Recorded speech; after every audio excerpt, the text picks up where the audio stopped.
D24 news కి స్వాగతం. Bulletin ముందుగా హెడ్లైన్స్.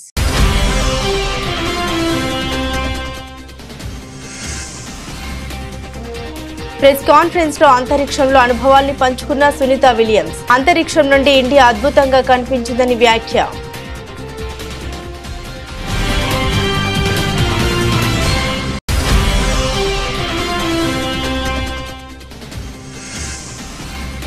పాక్ లో విచిత్రమైన పరిస్థితి. భారత వ్యతిరేక ఉగ్రవాదులను వేటాడుతున్న అజ్ఞాత వ్యక్తులు.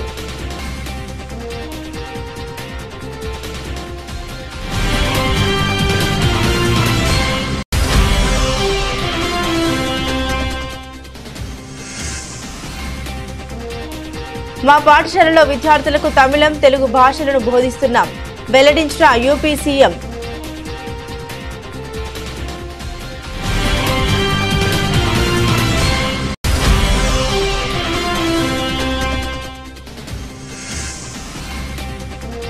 రాష్ట్ర వ్యాప్తంగా 8,000 కొనుగోలు కేంద్రాలు ప్రారంభం చేసుకున్నామన్న మంత్రి పొన్నం ప్రభాకర్. పచ్చి వడ్ల పేరుతో పంటల వద్ద అమ్ముకునే ప్రయత్నం చేయొద్దని రైతులకు విజ్ఞప్తి.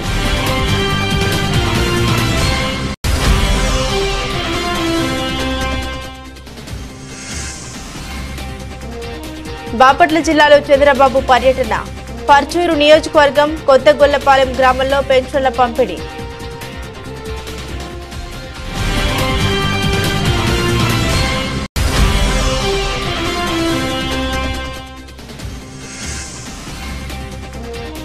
హెచ్సియు విద్యార్థుల తెగువకు సెల్యూట్.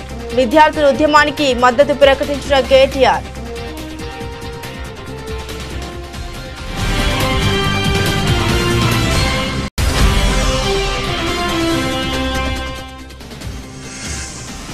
సివిల్ సప్లై శాఖ కేవలం తమ కుటుంబంపై మాత్రమే క్రిమినల్ కేసులు పెట్టిందన్న వైసీపీ నేత పేర్ని నాని. కేసులకు భయపడేది లేదని వ్యాఖ్య.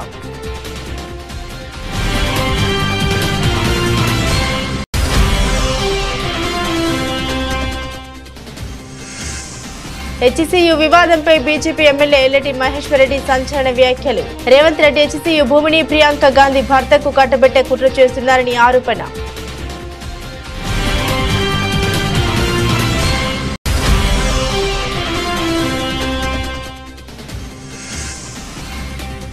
మ్యాడ్ స్క్వేర్ సినిమా రివ్యూలపై నిర్మాత నాగవంశీ తీవ్ర ఆగ్రహం. ప్రేక్షకులకు తెలిసినంత కూడా రివ్యూవర్లకు తెలియట్లేదా అంటూ ఫైర్.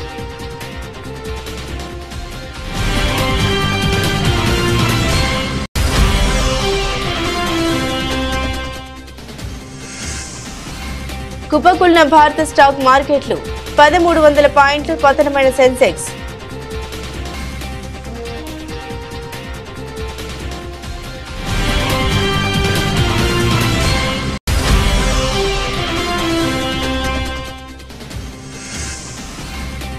ఎట్టకేలకు తొలి గెలుపు అందుకున్న ముంబై ఇండియన్స్. 8 వికెట్ల తేడాతో కేకేఆర్ పై విజయం.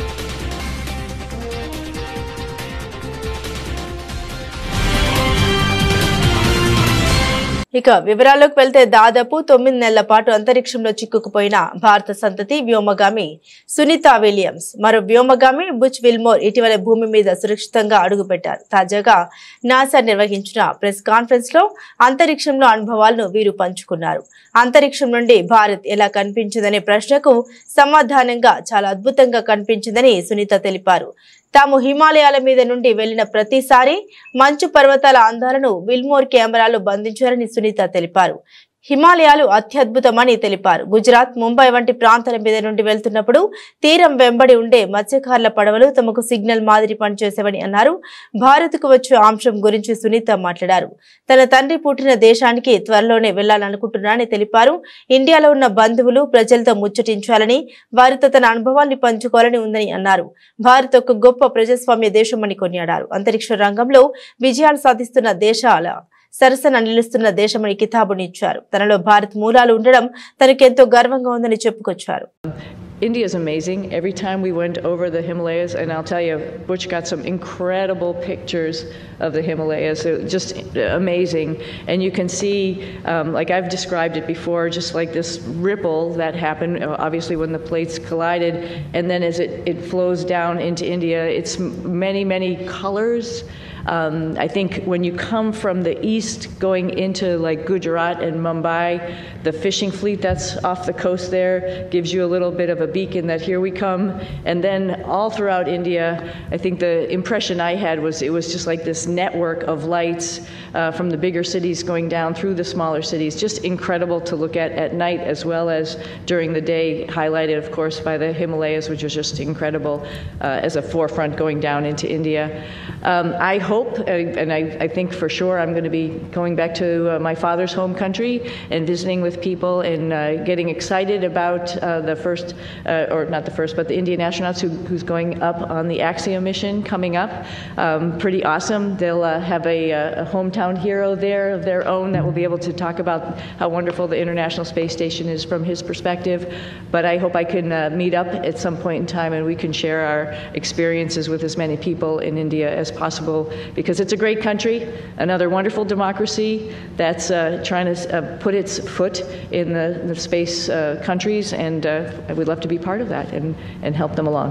పాకిస్తాన్లో ఉగ్రవాదుల గుండెల్లో రైళ్లు పరిగెడుతున్నాయి. గుర్తు తెలియని వ్యక్తులు వరుసగా భారత వ్యతిరేక ఉగ్రవాదులను లక్ష్యంగా చేసుకుని దాడులు చేస్తున్నారు.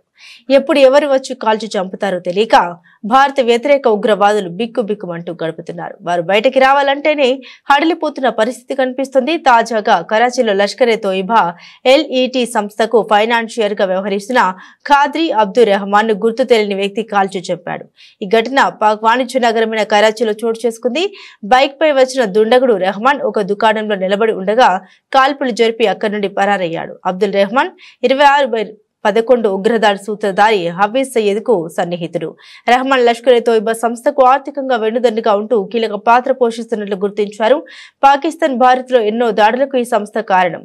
కరాచీలో ఉంటూ నిధులు సేకరించే బాధ్యతను రెహమాన్ చూసుకునేవాడు. ఇదిలా ఉండగా లష్కరే తోయిబా ఉగ్రవాది అబూ ఖతల్ కూడా గుర్తు తెలియని వ్యక్తుల చేతిలో హతమయ్యాడు.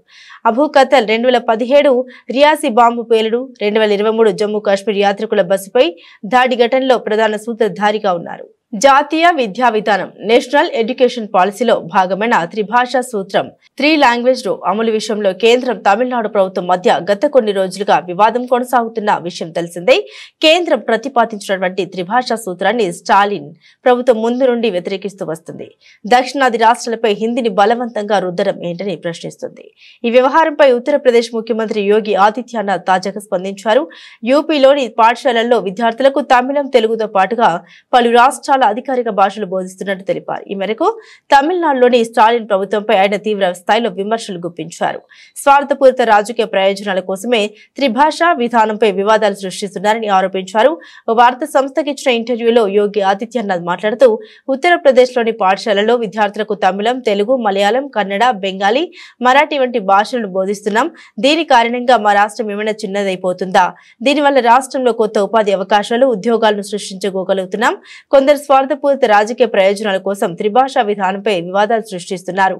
ఇది యువత ఉపాధి అవకాశాలను తీవ్రంగా దెబ్బతీస్తుందని యోగి అన్నారు. సిద్దిపేట జిల్లాలోని హుస్నాబాద్ మండలం పోతారం ఎస్లో జిల్లా గ్రామీణ అభివృద్ధి సంస్థ సెర్ఫ్ ఆధ్వర్యంలో వరి ధాన్యం కొనుగోలు కేంద్రాన్ని మంత్రి పొన్నం ప్రభాకర్ ప్రారంభించారు. ఈ సందర్భంగా మంత్రి మాట్లాడుతూ సిద్దిపేట జిల్లాలో మొదటి వడ్ల కొనుగోలు కేంద్రాన్ని పోతారంలో ప్రారంభించుకున్నామన్నారు. పచ్చి వడ్ల పేరుతో పంటల వద్ద అమ్ముకునే ప్రయత్నం చేయవద్దని రైతులకు విజ్ఞప్తి చేశారు. వడ్ల కొనుగోలు కేంద్రం వద్దకు తీసుకొస్తే మద్దతు ధర వస్తుందని తెలిపారు. తూకంలో మోసం లేకుండా డబ్బుల పేమెంట్ విషయంలో కూడా ఇబ్బందులు లేకుండా చర్యలు తీసుకుంటున్నామని తెలిపారు. గతంలో ఓ ఆసామి మా గ్రామంలో ధాన్యం కొనుగోలు చేసుకుని పోయాడు. డబ్బులు ఇవ్వలేదని నా దగ్గరికి వచ్చారు. అలాంటి సంఘటనలు జరగకుండా ఉండాలంటే ప్రభుత్వమే మీ దగ్గర ధాన్యం కొనుగోలు చేస్తుందని వెల్లడించారు. రాష్ట్ర వ్యాప్తంగా 8,000 కొనుగోలు కేంద్రాలు ఈ రోజు ప్రారంభం చేసుకుంటున్నామన్నారు. రాష్ట్ర వ్యాప్తంగా పండించిన వరి ధాన్యం కొనుగోలు చేయడానికి ప్రభుత్వం సిద్ధంగా ఉందని స్పష్టం చేశారు. రైతులకు సంబంధించి భవిష్యత్తులో ఇంకా అనేక ప్రయోజనాలు కలిగించేలా నిర్ణయం తీసుకుంటుందన్నారు. వడ్ల కొనుగోలు కేంద్రాన్ని ప్రారంభించుకున్న సందర్భంగా హాజరైనటువంటి ప్రతి ఒక్కరికి పేరు పేరున నమస్కారాలు. వేదిక మీద ఉన్నటువంటి రంజాన్ అనేది అందరికీ పండుగ శుభాకాంక్షలు కూడా. ఈరోజు జిల్లాలో మొదటి కొనుగోలు కేంద్రాన్ని ఇక్కడ ప్రారంభోత్సవం చేసుకున్నాం. రైతు చాలా తేమ శాతంతో 12 తేమ శాతంతో కూడా తేవడం జరిగింది.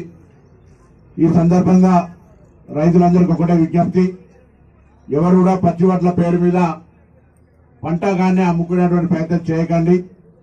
తప్పకుండా కొనుగోలు కేంద్రానికి తీసుకొస్తే మీకు మద్దతు ధర రావడంతో పాటుగా ఎక్కడ కూడా తూకంలో మోసం లేకుండా డబ్బులకు సంబంధించిన పేమెంట్ విషయంలో కూడా ఎక్కడ ఇబ్బంది జరగకుండా జరుగుతూ ఉంటది. చాలా మంది నా దగ్గరకు వస్తూ ఉంటారు, సార్ ఫలానా ఆయన ఆసామి మా గ్రామానికి సంబంధించిన రైతుల యొక్క ధాన్యాన్ని కొనుక్కొని పోయిండు, దాని తర్వాత పైసలు ఇవ్వలే. ఇటువంటి సంఘటనలు చాలా వస్తూ ఉంటాయి. కాబట్టి అటువంటిది రాకుండా ఉండాలంటే ప్రభుత్వమే నేరుగా మీతోటి ధాన్యం కొనుగోలు చేస్తూ ఉంది. ఇంకా పంట ఇప్పుడే కలెక్టర్ గారు చెప్పినట్టుగా గజ్వేల్ ప్రాంతంలో ఇంకా ఆలస్యం జరిగినప్పటికీ కూడా రాష్ట్ర వ్యాప్తంగా దాదాపు 8,000 పైన కొనుగోలు కేంద్రాల లోపల ఇవాళ ప్రారంభోత్సవం చేసుకునే విధంగా ప్రభుత్వ విధానాలు నిర్ణయం చేసినాం.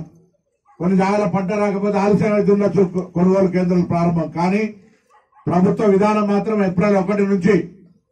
బాపట్ల జిల్లా పర్చూరు నియోజకవర్గం కొత్తగొల్లపాలెంలో సీఎం చంద్రబాబు పేదల సేవ కార్యక్రమంలో పాల్గొన్నారు. ఇంటింటికి తిరిగి పెన్షన్లు పంపిణీ చేసిన చంద్రబాబు అనంతరం ప్రజాసభకు హాజరయ్యారు. ఈ సందర్భంగా చంద్రబాబు ప్రసంగించారు. ఇప్పుడు తాను ఇస్తున్న పెన్షన్లు ఒకప్పుడు నొక్కిన అన్ని బటన్లకు సమానమని తెలిపారు. పెన్షన్ల రూపంలో నెలకు 2,722 కోట్లు పంపిణీ చేస్తున్నామని వెల్లడించారు. ఏడాదికి 33,100 కోట్లు ఖర్చవుతుందని తెలిపారు. గతంలో ఒక నెల పెన్షన్ తీసుకోకపోతే ఆ డబ్బు వచ్చే పరిస్థితి లేదని, కానీ నేను ఒక నెల పెన్షన్ తీసుకోకపోతే 2వ లేదా 3వ నెల తీసుకునే అవకాశం ఇచ్చారని వివరించారు. 2 నెలల పెన్షన్లు తీసుకున్న వారు 93,300 మంది ఉన్నారని వెల్లడించారు. నేను ఇటీవల కొత్త కార్యక్రమానికి శ్రీకారం చుట్టాను. 1వ తారీఖు వస్తే ఆఫీసర్లు గాని రాజకీయ నాయకులు గాని అందరం కూడా 1వ తారీఖు వచ్చిందనుకుంటాం, జీతాలు తీసుకుంటారు, హ్యాపీగా ఉంటారు. కానీ ఒక నూతనమైన నిర్వచనం ఇచ్చి 1వ తారీఖు వస్తే ప్రజల సేవలో అందరూ ఉండాలని, పేరు కూడా ప్రజా సేవలో అనే పేరు పెట్టి 7 గంటలకు మీ తలుపు దట్టి మీకు డబ్బులు ఇచ్చే కార్యక్రమాన్ని ఏర్పాటు చేశాను. కలెక్టర్ దగ్గర నుంచి మంత్రి దగ్గర నుంచి కింది స్థాయిలో ఉండే అధికార యంత్రాంగం, రాజకీయ ప్రతినిధులు అందరూ కూడా మీ దగ్గరికి రావాలి, మీ దర్శనం చేసుకోవాలి. అందుకే నేను ఒక మాట అన్నాను, ప్రజలే ఫస్ట్, అంటే ప్రజలే ముందు, ఆ తర్వాతనే మిగిలినటన్ని. ఆ నినాదంతో ఇప్పటికి 10వ నెల నేను చెప్పి, నేను అమరావతిలో ఉంటే ఏసీ రూమ్ లో ఉంటే 2 రోజుల తర్వాత మా మంత్రులంతా నన్ను తిట్టుకొని ఈయన ఏసీ రూమ్ లో ఉన్నాడు అని వీళ్ళు కూడా ఎగ్గొట్టే పరిస్థితి వస్తుంది. నేను ముందుండి నడిపించాలనే ఉద్దేశంతో క్షేత్ర స్థాయిలో నేను పనిచేస్తున్నాను. ఎప్పుడు కూడా యుద్ధం చేసేటప్పుడు సైన్యాధిపతి ముందుండకపోతే యుద్ధంలో జయించలేము. అందుకని నేను ఈ కార్యక్రమానికి శ్రీకారం చుట్టాను. హెచ్సియు భూముల పరిరక్షణ కోసం విద్యార్థులు చేస్తున్న పోరాటంపై రేవంత్ రెడ్డి సర్కార్ దుర్మార్గంగా వ్యవహరిస్తోందని, దుశ్శాసన పర్వం కొనసాగిస్తోందని బీఆర్ఎస్ వర్కింగ్ ప్రెసిడెంట్ కేటీఆర్ నిప్పులు చెరిగారు. తెలంగాణ భవన్ లో తనను కలిసిన హైదరాబాద్ సెంట్రల్ యూనివర్సిటీ విద్యార్థుల పోరాటానికి అండగా ఉంటామని కేటీఆర్ భరోసానిచ్చారు. అనంతరం ఆయన మీడియాతో మాట్లాడుతూ, భూముల పరిరక్షణ కోసం ఆందోళన చేస్తున్న ఆడబిడ్డలను లాగిపడేసి దుస్తులు చించి దౌర్జన్యం చేయడం ఏమిటని నిలదీశారు. 1968-71 వరకు జరిగిన తొలి దశ తెలంగాణ ఉద్యమంలో 370 మంది ఆత్మ బలిదానాల సాక్షిగా హైదరాబాద్ సెంట్రల్ యూనివర్సిటీ ఏర్పడిందని గుర్తు చేశారు. యూనివర్సిటీ విద్యార్థులపై భూములపై కాంగ్రెస్ ప్రభుత్వం దాష్టికం చేస్తుందని ఆగ్రహాన్ని వ్యక్తం చేశారు. రాష్ట్ర ప్రభుత్వం 100 బుల్డోజర్లను, హిటాచీ యంత్రాలను పోలీసులు పెట్టి అక్కడున్న చెట్లను నరికివేసి జంతువులను తరిమేసి అక్కడ ఏమీ లేని బంజరు భూమి అని చెప్పేందుకు ఎందుకు ఆరాటపడుతుందని ప్రశ్నించారు. గచ్చిబౌలి, నానక్రామ్గూడ, కాజాగూడ, కోకాపేట వరకు నగరం కాంక్రీట్ జంగల్లా మారింది. ఫైనాన్షియల్ డిస్ట్రిక్ట్ ఏరియాలో నగరం విస్తృతంగా పెరిగింది. దేశంలోని ఏ నగరంలోనూ ఇంత తక్కువ విస్తీర్ణంలో భారీగా నగరం అభివృద్ధి చెందలేదు. కోట్లాది చదరపు అడుగుల్లో నిర్మాణాలు జరుగుతున్నాయని వివరించారు. నేను కాంగ్రెస్ పార్టీని, ముఖ్యంగా ఇక్కడున్న కాంగ్రెస్ ప్రభుత్వాన్ని సూటిగా ఒక 3-4 ప్రశ్నలు ఆ పిల్లల తరపున, మా పార్టీ తరపున కూడా అడుగుతా ఉన్నాను. ఒకటి, ఇవాళ మీరు చేస్తున్న దాష్టీకం, మీరు చేస్తున్న అరాచకం గత 3 రోజులుగా 100ల సంఖ్యలో బుల్డోజర్లను పంపి, 100ల సంఖ్యలో అక్కడ హిటాచీ మెషిన్లను పంపి, 100ల మంది పోలీసు వాళ్ళని పెట్టి, ఎందుకు ఇంత ఆగం, ఇంత గందరగోళంగా అక్కడ ఉండే చెట్లను కొట్టేసి, అక్కడ ఉండే జంతువుల్ని తరిమేసి, అక్కడ ఏమీ లేదో అదంతా బంజరు భూమి అని చెప్పడానికి ప్రభుత్వం ఎందుకింత ఆరాటపడుతున్నది చెప్పాలని నేను కోరుతా ఉన్నాను. ముఖ్యంగా ఈ ప్రాంతం అంటే మొత్తం హైదరాబాద్ సెంట్రల్ యూనివర్సిటీ తీసుకుంటే దాదాపు 2,600 ఎకరాలు దాటి విస్తరించి ఉన్న ఒక విశ్వవిద్యాలయం. మనం నిజంగా చెప్పాలంటే ఈ పశ్చిమ హైదరాబాద్ గత 10-15 ఏళ్లలో విస్తృతంగా పెరిగిపోయింది. అది మన గచ్చిబౌలి కావచ్చు, నానక్రామ్గూడ కావచ్చు, ఖాజాగూడ కావచ్చు, ఆ ప్రాంతం మొత్తం శేర్లింగంపల్లి దాకా, ఎక్కడికక్కడ ఇవాళ కోకాపేట దాకా విస్తృతంగా ఒక కాంక్రీట్ జంగల్గా మారిపోయిన పరిస్థితి. అక్కడ నిజంగా చెప్పాలంటే ఇప్పుడు జరుగుతున్న కన్స్ట్రక్షన్ బహుశా భారతదేశంలో ఏ నగరంలో ఇంత స్మాల్ ఏరియాలో అంత పెద్ద ఎత్తున కన్స్ట్రక్షన్ ఎక్కడ కూడా జరగడం లేదు. ఇది వాస్తవం. అక్కడ మా గవర్నమెంట్ ఉన్నప్పుడు కూడా మరి 57, 56 అంతస్తుల బిల్డింగ్లకి మేము కూడా పర్మిషన్లు ఇచ్చిన మాట కూడా వాస్తవం. ఇవాళ అక్కడ జరుగుతున్న నిర్మాణం కొన్ని లక్షల కోట్ల స్క్వేర్ ఫీట్ల నిర్మాణం అక్కడ జరుగుతూ ఉంది. ఒక కాంక్రీట్ జంగల్గా ఆ ప్రాంతం మొత్తం భవిష్యత్తులో మారబోతా ఉంది. గోడౌన్ నుండి రేషన్ బియ్యం మాయం చేశారని అభియోగాలతో వైసీపీ నేత పేర్ని నాని, ఆయన భార్య పేర్ని జయసుధలపై కేసు నమోదైన సంగతి తెలిసిందే. ఈ కేసులో పేర్ని నానికి హైకోర్టు బెయిల్ మంజూరు చేయగా ఆయన భార్యకు కృష్ణా జిల్లా కోర్టు బెయిల్ మంజూరు చేసింది. మరోవైపు జయసుధ బెయిల్ రద్దు చేయాలని కోరుతూ ఏపీ హైకోర్టులో పోలీసులు పిటిషన్ దాఖలు చేశారు. ఈ నేపథ్యంలోనే పేర్ని నాని మాట్లాడారు, కీలక వ్యాఖ్యల్ని చేశారు. తమ కుటుంబంపై తప్ప సివిల్ సప్లై శాఖ మరెవరిపైన క్రిమినల్ కేసులు పెట్టలేదని పేర్ని నాని ఆరోపించారు. సాక్షాత్తు సివిల్ సప్లై మంత్రి 22,000 టన్నుల బియ్యం పట్టుకున్న కేసు లేదని, seize the ship, seize the godown అన్నా కూడా ఎవరిపైనా క్రిమినల్ కేసులు పెట్టలేదని తెలిపారు. వాళ్ళందరిపై కేవలం 6A కేసు నమోదు మాత్రమే పెట్టారని తెలిపారు. తనకు ముందు గానీ తన తర్వాత గానీ ఒక్కరిపై కూడా క్రిమినల్ కేసులు పెట్టలేదని తెలిపారు. తనపై కక్ష కట్టారనే విషయం దీంతో అర్థమవుతుందని అన్నారు. తనను, తన భార్యను, తన కొడుకుని ఎన్ని ఇబ్బందులు పెట్టినా ఎదుర్కొంటామని తెలిపారు. అవసరమైతే జైలుకు వెళ్దామని తన భార్య కూడా చెబుతోందని అన్నారు. కేసులకు భయపడలేదని తెలిపారు. ఎన్ని కేసులు పెట్టినా వైసీపీ నుండి తప్పుకునేది లేదని, ఎప్పటికీ జగన్ వెంట ఉంటామని తెలిపారు. కూటమి ప్రభుత్వం చేసే తప్పులను ప్రశ్నిస్తూనే ఉంటామని అన్నారు. సివిల్ సప్లై శాఖ మంత్రి వెళ్ళి 22,000 టన్నులు పట్టుకున్నాను అని చెప్పని గోడౌన్లు సీజ్ చేశాను, క్రిమినల్ కేసు లేదు, అందరి మీద 6A కేసే. తర్వాత చాలా జరుగుతున్నాయి, అన్నీ 6A కేసులే. క్రిమినల్ కేసు నాకు ముందు కానీ నా తర్వాత కానీ ఒక్కరి మీద కూడా క్రిమినల్ కేసు సివిల్ సప్లైస్లో లేదు అంటే దాన్ని బట్టి వీళ్ళ పోకడ ఎట్లా ఉంది, వీళ్ళ దిగజారుడుతనం ఎట్లా ఉందో కూడా ప్రజలు గమనిస్తున్నారని చెప్పని చెప్తూ ఇంకోటి కూడా వాళ్ళకి హెచ్చరిక చేయదలుచుకున్నాం, లేకపోతే చెప్పదలుచుకున్నాం. నన్ను, నా భార్యని, కొడుకుని మీరు వేధించినా, మానసికంగా ఒత్తిడి చేసినా, మమ్మల్ని జైల్లో పెట్టినా, నా భార్య కూడా ఒకటే చెప్తుంది, అవసరమైతే మనం జైలుకి వెళ్దాం, న్యాయం జరుగుద్దని నమ్మకం ఉంది, లేదంటే వాళ్ళ వేధింపులే వాళ్ళ పై చేయి సాధిస్తే ఖచ్చితంగా జైలుకి వెళ్ళి జైలు నుంచే వద్దాం. కానీ పొరపాటును కూడా జగన్మోహన్ రెడ్డి గారిని వదిలేదు లేదు, వైఎస్ఆర్ కాంగ్రెస్ పార్టీ నుంచి తప్పుకునే లేదు, మీ తప్పుల్ని మీ పాపాలని కడగటం మానేది లేదు. హెచ్సియు వివాదంపై బీజేపీ ఎమ్మెల్యే ఎల్లటి మహేశ్వర్ రెడ్డి సంచలన వ్యాఖ్యలు చేశారు. సీఎం రేవంత్ రెడ్డి హెచ్సియు భూమిని ప్రియాంక గాంధీ భర్త రాబర్ట్ వాద్రాకు కట్టబెట్టే కుట్ర చేస్తున్నారని ఆరోపించారు. రేవంత్ రెడ్డి తన పదవి కాపాడుకోవడానికి సోనియా గాంధీ దగ్గర మెప్పు పొందడానికి 40,000 కోట్ల భూమిని కేవలం 20,000 కోట్లకే రాబర్ట్ వాద్రా బినామీకి అమ్ముతున్నారని పేర్కొన్నారు. ఈ భూములు ఎవరి కోసం అమ్ముతున్నారు, ఎవరిని మెప్పు కోసం అమ్ముతున్నారు? మరి నిజంగా రియల్ ఎస్టేట్ దందా చేసేటువంటి మీ ప్రియాంక గాంధీ హస్బెండ్ రాబర్ట్ వాద్రా, ఆ రాబర్ట్ రియల్ ఎస్టేట్ దందా చేస్తాడంట కదా, మరి ఆయన మెప్పు కోసం, ఆయన కోసం అమ్ముతున్నావా, లేకుంటే ఎవరి కోసం అమ్ముతున్నావు? 40,000 కోట్ల విలువ చేసేటువంటి ఈ భూములు కేవలం 20,000 కోట్లకి అమ్మడానికి మీరు చూస్తున్నట్టు 20,000 కోట్ల రూపాయలు ప్రియాంక గాంధీ గారి భర్తకి ఆ రోబోట్ కోసము మీరు అమ్ముతున్నట్టుగా మాకు ఇన్ఫర్మేషన్ ఉన్నది.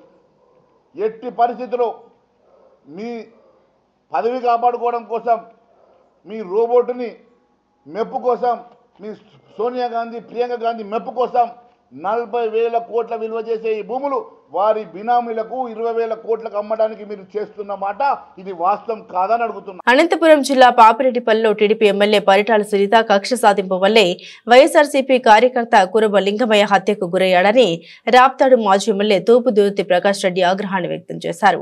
లింగమయ్య హత్యపై మీడియాకు విడుదల చేసిన వీడియోలో ఆయన మాట్లాడారు. పరిటాల సునీత డైరెక్షన్ లో స్థానిక ఎస్ఐ సుధాకర్ ప్రోత్సాహంతోనే ఈ ఘాతుకం జరిగిందని ఆరోపించారు. హత్యకు పాల్పడిన 6 నిందితుల్ని కాపాడేందుకు పోలీసులు ప్రయత్నిస్తుండడం చూస్తుంటే లోకేష్ రెడ్ బుక్ రాజ్యాంగం ఎంతగా దారుణంగా అమలు జరుగుతుందో అర్థమవుతుందని అన్నారు. అతను పచ్చకండువా కప్పుకొని పనిచేస్తున్నాడా, కాకి చొక్కాకు పనిచేస్తున్నాడా? మరి డీజీపీ గారు ఆలోచన చేయాల. ఆయన కేవలం తన భవిష్యత్తు రాజకీయ ప్రయోజనాలను దృష్టిలో పెట్టుకొని పరిటాల కుటుంబానికి కొమ్ము కాస్తా ఉన్నాడు. 27వ తేదీన పరిటాల శ్రీరామ్ ఇదే పాపిరెడ్డిపల్లి గ్రామంలో రమేష్ ఇంట్లో వాళ్ళ చిన్నాయన రమేష్ ఇంట్లో కూర్చొని మండలానికి ఒకరిని చంపంది భయం ఉండదు అనేసి మాట్లాడడం, మరి ఆ పిల్లల్ని రెచ్చగొట్టడం, 27 రాత్రి దాడి జరగడం, 28 రాత్రి దాడి జరగడం, అయినా పోలీస్ చర్యలు లేకపోవడం వల్లనే ఈరోజు 30వ తేదీ అంటే నిన్న కురుబ లింగమయ్యన్నను హత్య చేయడం జరిగింది. మరి హత్య జరిగింది, హంతకుల పేర్లు వారి కుమారులు సంఘటనా స్థలంలో ఉండి దెబ్బలు తిన్న వారి కుమారులు చెప్తా ఉన్నారు. పోలీసులు తమకు కావలసిన విధంగా ఎఫ్ఐఆర్ రాసుకొని లింగమయ్య అన్న భార్యతో సంతకం పెట్టించుకొని ఇద్దరి పేర్లే నమోదు చేస్తూ ఉన్నారు. ఎందుకు ఇది? మరి 5-6 మంది పాల్గొన్నారని ఆ సంఘటనలో గాయపడ్డ శ్రీనివాసులు లింగమయ్య అన్న కొడుకు మాట్లాడుతూ ఉంటే, నిన్న నేను ఆసుపత్రికి వెళ్ళి పరామర్శించడానికి వెళ్ళినా కూడా ఆయన పేర్లు చెప్తా ఉన్నాడు. మరి కేవలం ఇద్దరి పేర్లే ఎందుకు ఎఫ్ఐఆర్లు చేస్తున్నారు అంటే, హత్య కావించబడ్డ వారి పక్షాన మీరు నిలబడి, వారి కుటుంబానికి అండగా నిలబడి, ఈ రాష్ట్రంలో చట్టం ఉంది, న్యాయం ఉంది, ధర్మం ఉంది, మేమున్నాం మీ పక్షాన అని చెప్పాల్సిన పోలీసులు మరి ఎవరికి చుట్టంగా మారారు మీరు? మ్యాడ్ స్క్వేర్ సినిమా చాలా బాగుందని ప్రేక్షకులు చెబుతున్నారు. రివ్యూవర్లు మాత్రం కంటెంట్ లేదని తీర్పులు ఇస్తున్నారు. ప్రేక్షకులకు తెలిసినంత కూడా రివ్యూవర్లకు తెలియడం లేదా అంటూ నిర్మాత నాగవంశీ ప్రశ్నించారు. నెగిటివ్ రివ్యూలను హైలైట్ చేస్తూ మీడియాలో చూపించడాన్ని ఆయన తప్పుపెట్టారు. సినిమాను చంపొద్దని, సినిమాలు ఆడితేనే అందరూ ఉంటారు, లేదంటే ఇంటికి వెళ్లాల్సిందనే విషయాన్ని గుర్తుంచుకోవాలని సినీ జర్నలిస్టులకు హితవు పలికారు. ఈ మేరకు మ్యాడ్ స్క్వేర్ సినిమా టికెట్ ధరలను తగ్గించిన విషయం వెల్లడించేందుకు నాగవంశీ మంగళవారం మీడియా సమావేశం ఏర్పాటు చేశారు. ఈ సందర్భంగా నాగవంశీ మాట్లాడుతూ, సీక్వెల్ కాబట్టి మ్యాడ్ స్క్వేర్ ఆడుతుందనే ప్రచారాన్ని తిప్పికొట్టారు. కంటెంట్ లేకుండా చూడడానికి మ్యాడ్ స్క్వేర్ సినిమా ఏమి బాహుబలి, పుష్ప 2, KGF 2 లాంటి పెద్ద సినిమా కాదని, ఈ సినిమాలో పెద్ద హీరోలు ఎవరు లేరని గుర్తించాలన్నారు. రివ్యూలు వాటిపై అభిప్రాయం వ్యక్తం చేస్తూ సామాజిక మాధ్యమాల్లో పోస్టులు పెడుతున్న వారిపై తీవ్ర ఆగ్రహం వ్యక్తం చేశారు. సినిమా బాగుంది కాబట్టే మ్యాడ్ స్క్వేర్ ను ప్రేక్షకులు ఆదరిస్తున్నారని తెలిపారు. సినిమా ఇండస్ట్రీ, మీడియా కలిసి పనిచేయాలి. నేను సినిమాలు తీస్తేనే మీ వెబ్సైట్లు, ఛానళ్లు నడుస్తున్నాయి.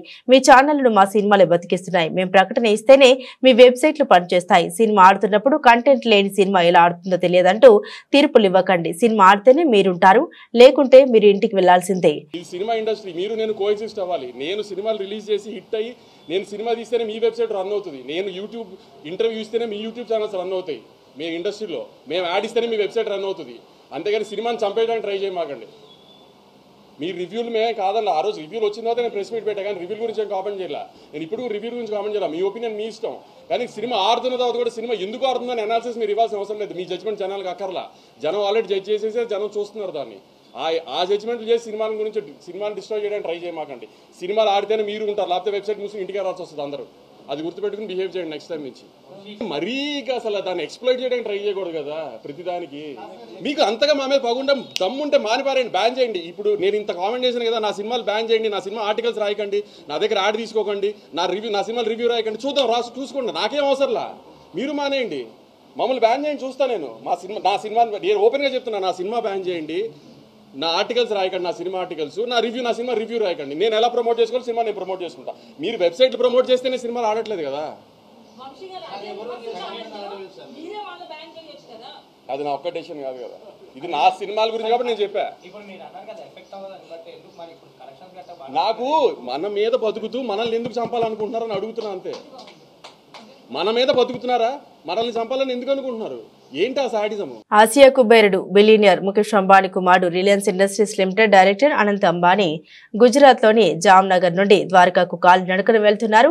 ఈ రెండు నగరాల మధ్య ఉన్న దూరం 140 కిలోమీటర్లకు పైనే. తన వల్ల ట్రాఫిక్ జామ్ ఏర్పడదనే ఉద్దేశంతో భారీ భద్రత మధ్య రాత్రి వేళ నడక సాగిస్తున్నారు.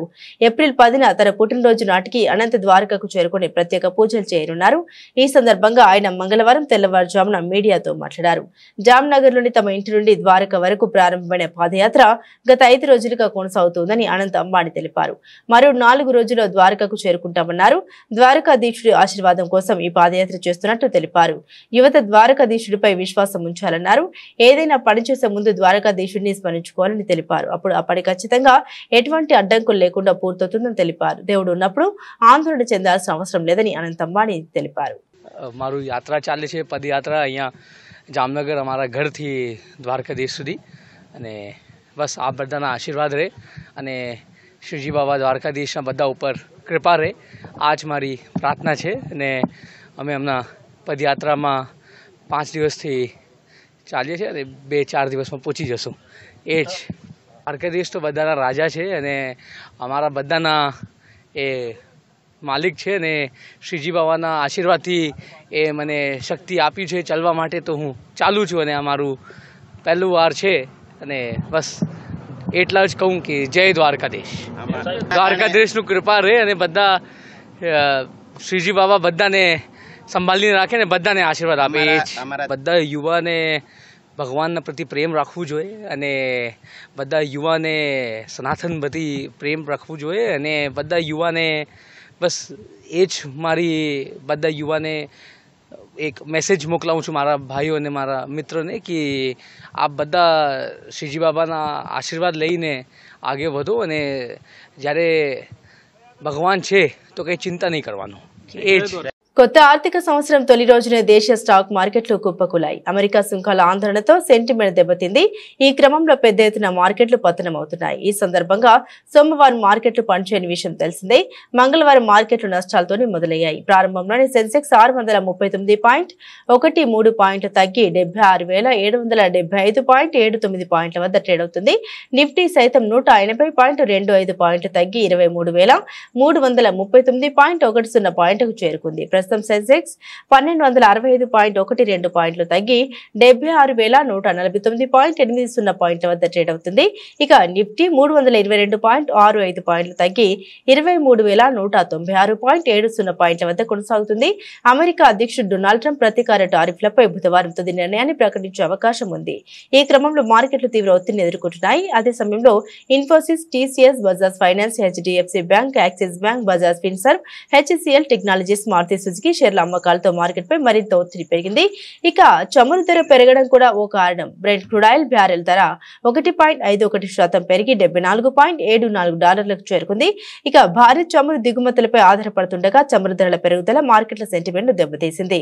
దానికి తోడు విదేశీ సంస్థాగత పెట్టుబడిదారులు తమ పెట్టుబడులను ఉపసంహరించుకుంటున్నారు. శుక్రవారం 4,352.82 కోట్ల విలువ షేర్లను విక్రయించారు. ఇక ట్రంప్ సుంకాల కారణంగా అమెరికాలో ఆర్థిక మాంద్యం ప్రభావం పడే అవకాశం ఉందని గోల్డ్మెన్ సాక్స్ అంచనా వేసింది. ఈ క్రమంలో పెట్టుబడిదారులు ఆందోళన వ్యక్తమవుతుంది. ప్రస్తుతం మార్కెట్లో Bajaj finance service, HDFC bank, Infosys, Hindalco, HCL, Axis bank, Titan company, Shriram finance, TCS నష్టాల్లో కొనసాగుతుండగా IndusInd bank, Trent, HDFC life, Cipla, doctor Reddy's, Bajaj auto, ONGC, Adani enterprises లాభాల్లో కొనసాగుతున్నాయి. వరుసగా 2 మ్యాచ్ల్లో ఓడిపోయి తీవ్ర ఒత్తిడిలో నేడు 3వ మ్యాచ్ ఆడిన ముంబై ఇండియన్స్ స్ఫూర్తిదాయక విజయాన్ని అందుకుంది. ముంబైలోని వాంఖేడే స్టేడియంలో కోల్కతా నైట్ రైడర్స్ తో జరిగిన మ్యాచ్ లో ఎంఐ జట్టు 8 వికెట్ల తేడాతో ఘన విజయంగా నెగ్గింది.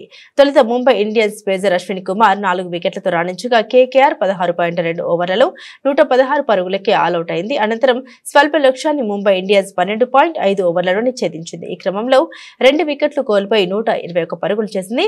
ముంబై ఇన్నింగ్స్ లో ఇంపాక్ట్ ప్లేయర్ గా వచ్చిన రోహిత్ శర్మ మరోసారి తన పేలవ ఫామ్ ను చాటుకుంటూ 13 పరుగులకే వెనుదిరిగాడు. మరో ఓపెనర్ రియాన్ రికల్టన్ మాత్రం దూకుడుగా ఆడుతూ స్కోర్ బోర్డును పరుగులు పెట్టించాడు. రికల్టన్ 41 బంతుల్లో 4 ఫోర్లు 5 సిక్స్లతో అందజేయగా అజేయంగా 62 పరుగులు చేశాడు. అవతలి ఎండ్లో సూర్యకుమార్ యాదవ్ కూడా మెరుపు దాడి చేశారు. సూర్యకుమార్ 9 బంతుల్లో 3 ఫోర్లు 2 సిక్స్లతో 27 పరుగులు చేసి నాట్అవుట్ కి నిలిచాడు. 1 డౌన్ లో వచ్చిన విల్ జాక్స్ 16 పరుగులు చేశాడు. కోల్కతా నైట్ రైడర్స్ బౌలర్లో ఆండ్రీ రజెల్ 2 వికెట్లు తీశాడు. బులెటిన్ ముగించే ముందు హెడ్లైన్స్ మరోసారి.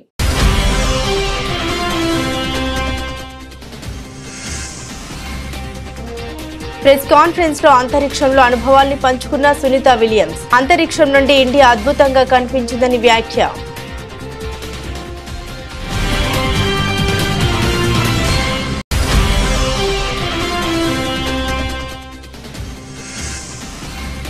పాక్ లో విచిత్రమైన పరిస్థితి. భారత వ్యతిరేక ఉగ్రవాదులను వేటాడుతున్న అజ్ఞాత వ్యక్తులు.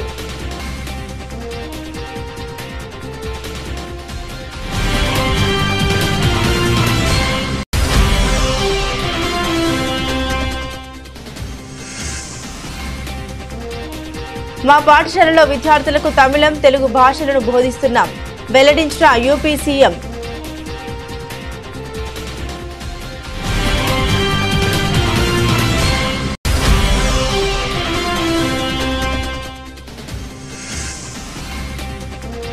రాష్ట్ర వ్యాప్తంగా 8,000 కొనుగోలు కేంద్రాలు ప్రారంభం చేసుకున్నామన్న మంత్రి పొన్నం ప్రభాకర్. పచ్చి వడ్ల పేరుతో పంటల వద్ద అమ్ముకునే ప్రయత్నం చేయొద్దని రైతులకు విజ్ఞప్తి.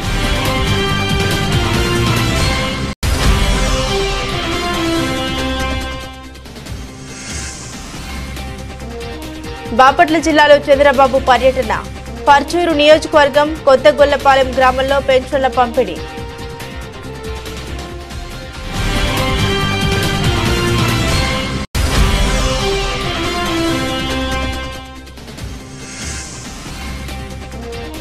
హెచ్సియు విద్యార్థుల తెగువకు సెల్యూట్.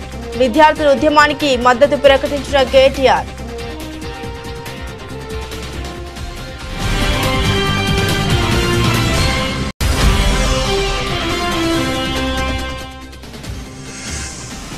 సివిల్ సప్లై శాఖ కేవలం తమ కుటుంబంపై మాత్రమే క్రిమినల్ కేసులు పెట్టిందన్న వైసీపీ నేత పేర్ని నాని. కేసులకు భయపడేది లేదని వ్యాఖ్య.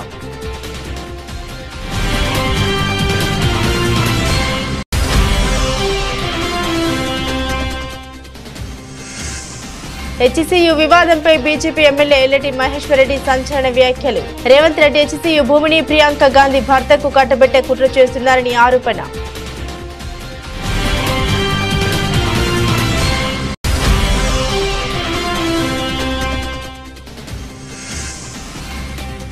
మ్యాడ్ స్క్వేర్ సినిమా రివ్యూలపై నిర్మాత నాగవంశీ తీవ్ర ఆగ్రహం.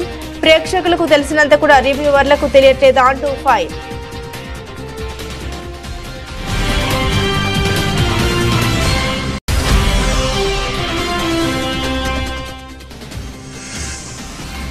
కుప్పకూలిన భారత స్టాక్ మార్కెట్లు. 1300 పాయింట్లు పతనమైన సెన్సెక్స్.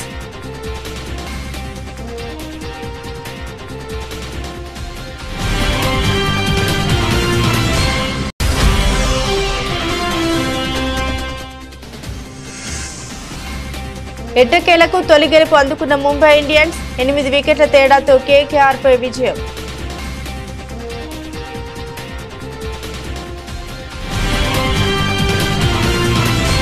ఇవి బులెటిన్లోని విశేషాలు. తిరిగి మరో బులెటిన్తో మళ్ళీ కలుసుకుందాం. అంతవరకు సెలవు. నమస్కారం.